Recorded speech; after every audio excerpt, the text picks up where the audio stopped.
Good. Welcome, gents. Welcome, Edward, to the Hueman Experience. This is our session 5. First question. Open. Yeah. Have you found a balance between being critical of yourself and being kind to yourself?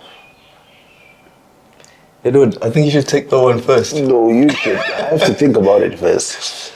Yes, I have. I'd like to think I have. You know, I do think that. So I remember there was a time where like my cousin said something to me and it clicked, and I was just like, oh, that is true. I've noticed I do that a lot. And I remember thanking them for bringing it up, because I felt like it meant that I get to work through that and, you know, be a better person through it. And so I thought that's like really important, you know, even just for like every other relationship that you have. But it's also the way that she brought it, you know, it was like very, like, it wasn't like accusatory. It was very like, hey, I think you do this a lot. Have you noticed? I was just like, yeah, actually, you have a point. But I think also I love that I'm aware that I'm not like a complete work of art, you know. It's like it's life, it's a journey. We learn, we grow, and so I love that I can accept that, you know, and that I don't have to be weighed down by the pressure of like perfection, you know. And so that makes it easy for me to like be gentle and kind with myself. So I think, yeah.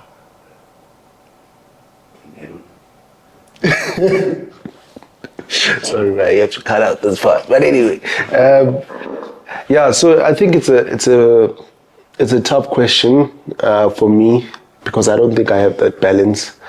I think for me, I don't know if I self-critique myself. Well, I probably do, but I think for me, it's like I put my mind to something, and I think I've naturally just always said, I'm gonna do this on my own.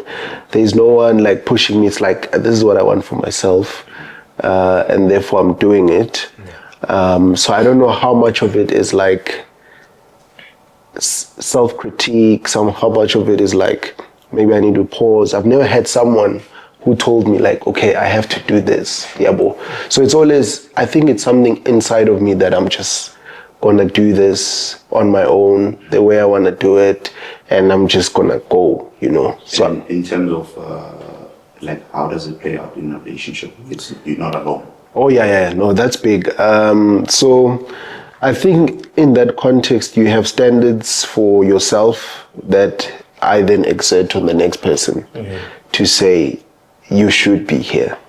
Because for me, it doesn't make sense why you wouldn't be doing it. And yeah, my experience is different to someone else.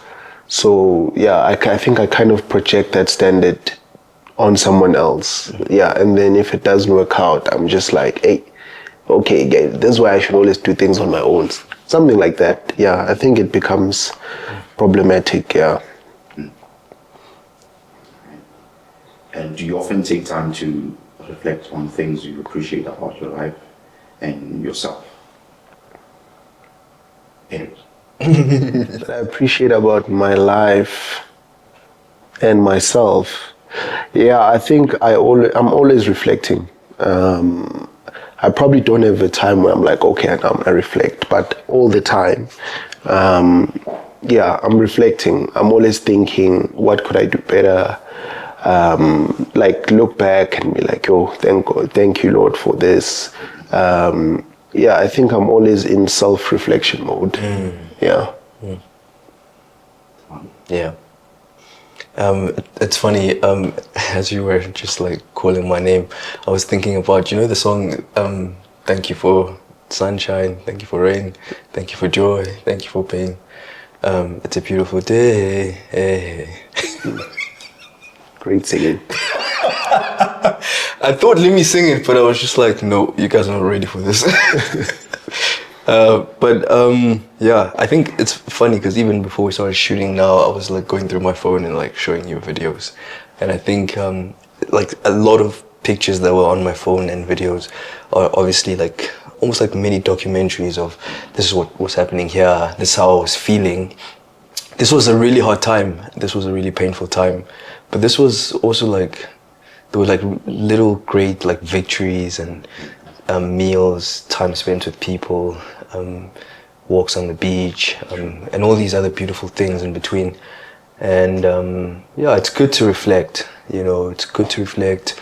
It's good to look back and think, yo, at that point in time, I was there and I hadn't like learned all these lessons, and now I'm all the more better because I can handle things a little bit with more like wisdom, with more understanding, with more grace. And so, yeah, it's great. It's really great. And then what are some of the things you appreciate about yourself? Yo, that's a hard question. I don't think I reflect a lot on myself as a person. I think I'm reflecting mostly on what I have to do next. So I don't think I take the time. I don't think I've ever thought about, oh, what do I appreciate about myself? Because it also feels like I'm patting myself on the back. Yeah, but so I guess it's hearing other people say it, and then you're like, oh, actually, maybe that's true about me. But I think for me, it's hard to say, wow, I'm this person. Yeah, so yeah, it's a hard question. So I think it's mostly just hearing people say something, and then you're like, oh, okay, I've heard someone else say that about me. Yeah, I think that's. And yourself? What I reflect Now, some of the things you appreciate. So. Oh, okay. For me, I think it's like, I don't know, that it doesn't take much to enjoy things, you know. I think sometimes we think you need to have like money or be able to go to that place and be with that person, but just being with yourself, you know, reading a good book, going for a walk, there are so many things that you can enjoy about yourself that don't require maybe even like self-praise, you know. The fact that I can even laugh at myself, you know, I think it's a funny thing. You know, I enjoy that I can reflect on something and just like have a good laugh about it, you know. Yeah. And back to you, Tom. Does your perception of yourself ever conflict with how the world perceives you? Yeah. Perfect episode. It does. How do you navigate that? Just accept it with grace. I try to put myself out there, you know, like, can we reason? Can I hear where you're coming from? Can you help me see? Like, if you can help me see, like, where I'm wrong, I think it goes a long way in terms of me, like, processing that. Because I don't think the issue is that you're not good at this, but it's like, can I actually see that, you know, or is it coming from a place where you're projecting it from your frame of reference, from how you perceive the world? Because there is that where it's like we can be so different, and there can be things which are not entirely wrong, but that are unacceptable to certain people, but they are maybe to you or to them, you know, and I think that's okay. So yeah, that's where I'm at. If I can just see, you know, if you can help me see, I think that's a way in which I can get into a space where I can actually confront maybe the disconnect between maybe how I'm perceiving myself and how the world is seeing me. You know? And Edward, for you, since you are a person who seems to have been an independent, like individual, and then you set your own standard, and I'm guessing for you, it's never been a problem between how the world perceives you and how you perceive yourself. So, but I would like to know, in terms of differences, then how do you reconcile those differences between the people that you might be close with? Yeah.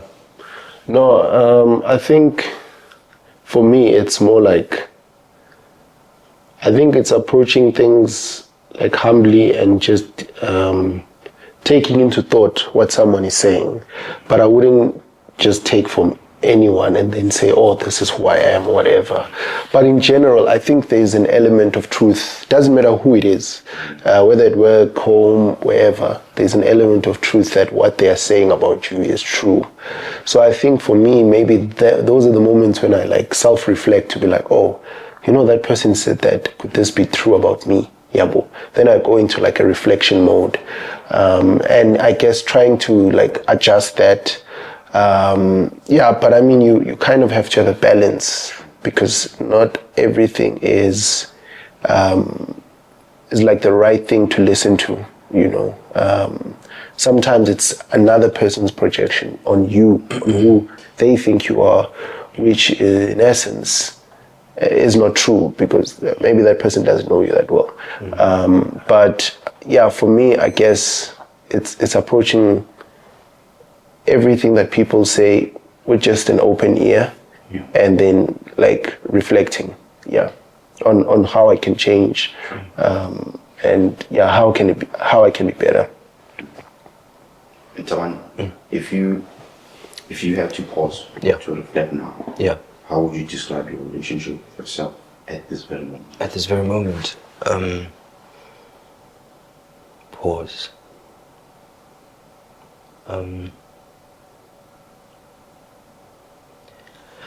I think right now it's a matter of trying to,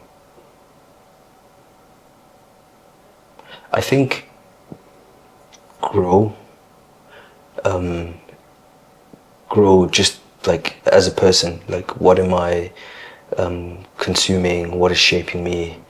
I think that is a very big part of how I relate to other people and the world around me. And so I think that is fundamentally the first thing that I'm kind of like focusing on. And then also just trying to, I suppose, like hear what like another person would say they perceive me, in the name of growth, in the name of like moving forward. And Edward, if you had to pause, how would you describe your relationship with yourself at this very moment? Guys, these are hard questions, hey? I don't think I reflect much about myself. I think for me, I'm always like thinking through how well I can,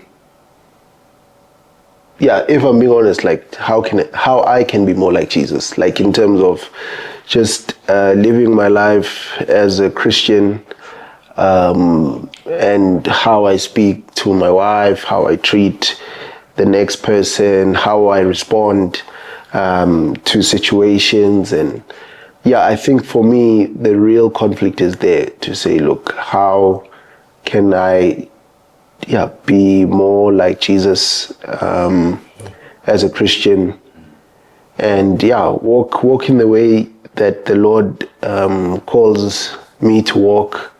I think that's the biggest thing for me every day, where I'm like, okay, yesterday was this, let's move from this. Let me learn to not take offense. Let me learn to be at the shop and someone treats me bad and I don't like react or like. I have to ask, like, insider. Yeah. Would you say it was equivalent to Jesus flipping the tables at the church when you were at the butcher? I had a moment where I was telling myself, man, just let it go. Just let everything go. Let everything go. I think even in that moment of frustration, it's like, this is just not how things should be. Just let it be, let it be, let it be, let it be, you know. So I think that's the point of conflict. It's like, what do I do at this point in time in this conflict? Just let it be, you know. And it doesn't mean, okay, just let everything, you know, slide and stuff. But it's like, how do I show the world that I'm a Christian in that moment? Yeah.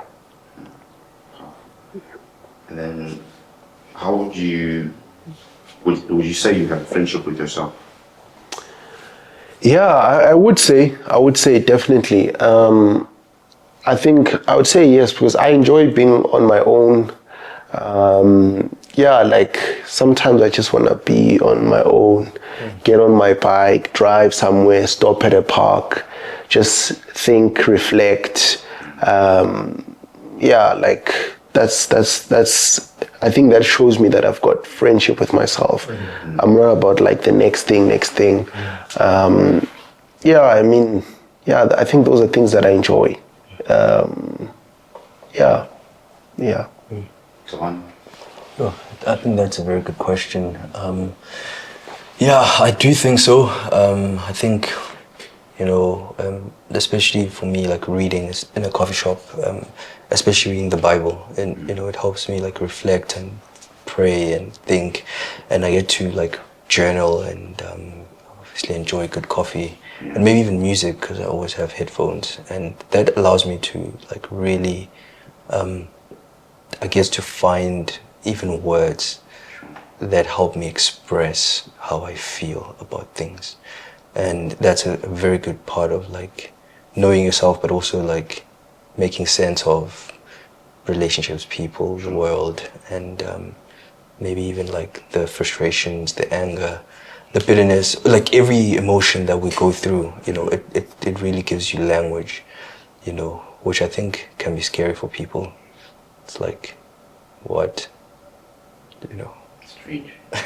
And Edward, have you found ways to integrate those two worlds harmoniously with people that you're close with and the time that you take for yourself? Integrate, like in what sense? So there's time that you like spending with alone, Yeah. and then the people who are like, I want to spend time with you. Oh, yeah. So I don't think I've struggled with spending time with people. I think I think I want to spend time with people. I'm not too much on my own kind of person. I think though there are moments when I do that, like I have to, but it's not like, guys, I need to be on my own now. It's like I guess I'm there when someone or family member needs me, when I'm at home having conversation with whoever, a friend, whoever and stuff. But I just think there are times when I take like time to myself. Yeah, like on a weekend or something. Yeah. Thabani, have there been times where you surprise yourself, like with your strength or resilience, and what did that teach you about That's a yourself? good question. That's a very good question. So one of the days I was going running in Rosebank, and so I think I was a little bit late because there was no one there, but I saw like a few people like gathering by Shelf Life, some other runners, and I just thought, okay, well, I'm here, I might as well just like run with them. And yeah, I feel like there were two groups. The one group was like super fit and they were really great, but the other group was like more like super beginner. So I was somewhere in the middle, and as we were running, I found that I was almost like just alone, but that group the fast group kind of waited for me, and now I had to join them, and now I had to match them, and I had to literally just like give my all. But one thing, whenever I'd slack, they'd kind of like wait for me, and then we'd do like a single file and we'd go for it. But more than that, it was just like the encouragement and feeling like I'm part of something, and we're all part of something and we're doing it together. And so our numbers are also our strength. I feel like that's what it was communicating. But more than anything, I felt like just rising to that, because I could have just said, that's fine, I'll join the other group. I think it was really encouraging and surprising for me, because it literally helped me to move from a place of, I don't think I can reach this level, or I shouldn't be reaching this level, not now, it's too soon. And they literally just brought me there, and that gave me the impression that actually even the challenging things of life, you can overcome them if you take them one bite at a time. And if you get like people around you to help you, to encourage you, to strengthen you, you can go a long way. And Edward, does your resilience, since like you carry the strength, but like, does it ever surprise you? Like your resilience whenever you display it, or it's displayed? Yeah, I guess so. I think for me, it's mostly from like a character point of view, where you're like, okay, this happened, but you didn't, you didn't go against your belief. It didn't change you, and I'm like, wow, well done. Yeah, I think that does. But outside of that, I don't think I pay much attention to it. But I think I'm focused on me as a person, and my character, and my conduct and my speech, and how I react and how I do this. Like, it's just, I think my primary focus is like my conduct. Yeah. So when those things do happen, I'm like, wow, okay, it shows signs of growing, and yeah, it's to keep going that way. Yeah. And what role does vulnerability and openness play in your relationships and with yourself and others? I think vulnerability, I think I struggle to be vulnerable. But I think it's important. I think it removes like pride from me, and it helps me to just be humble in the moment. And maybe this is the biggest battle I have with myself, to be like, okay, this, this person is right, or whatever the case is. And then from there it says, okay, like, now go and apologize to the person. So it's just being vulnerable to myself, and yeah, being honest, then yeah, approaching the person to say, hey, like, I'm sorry, this and this and this. But I think it's such an important thing, especially as a man. Yeah, being vulnerable and open. Yeah. So, and what's your relationship like with vulnerability? Super important. Super important. Because I think, yeah, like, there's like, sometimes there's conflict or disagreement. I think vulnerability helps to mend those situations. And if we can't be vulnerable, then I think we cannot have healthy relationships, because you'll find that in some instances you're having to maybe like move past things, but like in order to prevent yourself from always feeling like you're being inflicted upon, you sometimes will create this wall that protects you. But if you and the other person could have been vulnerable towards one another, it would have helped like strengthen the bonds. I think it's actually one of the most important things, but one of the most underrated things, because you'll find that, I know in our culture it's not a thing, you know, but if maybe after like some disagreement, like even if it means the one who was wronged or the other way around actually came together, you'll find that there would be so much more like mending, so much more healing, and so much more like just strength in the way that we relate to one another and love one another. But you'll find that it tends to just be like almost like, you know, because the one person's vulnerable, the one person's maybe like just not engaging, or just maybe they don't care, you know. Yeah.